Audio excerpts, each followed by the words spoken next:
Breaking news చూస్తున్నాం.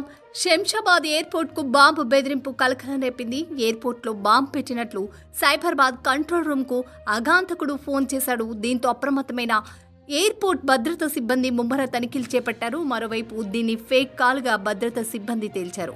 బెదిరింపు call చేసిన వ్యక్తి కామారెడ్డి వాసిగా గుర్తించారు. నిందితుడికి మతిస్థిమితం లేదని తెలిపారు. కాగా బాంబు బెదిరింపు కాల్ ఫేక్ అని తేలడంతో అధికారులు ప్రయాణికులు ఊపిరి పీల్చుకున్నారు.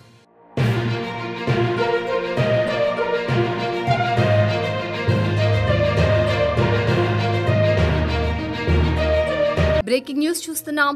శంషాబాద్ ఎయిర్పోర్ట్ కు బాంబు బెదిరింపు కలకలం రేపింది. ఎయిర్పోర్ట్ లో బాంబు పెట్టినట్లు సైబరాబాద్ కంట్రోల్ రూమ్ కు అఘాంతకుడు ఫోన్ చేశాడు. దీంతో అప్రమత్తమైన ఎయిర్పోర్ట్ భద్రతా సిబ్బంది ముమ్మర తనిఖీలు చేపట్టారు. మరోవైపు దీన్ని ఫేక్ కాల్ గా భద్రతా సిబ్బంది తేల్చారు.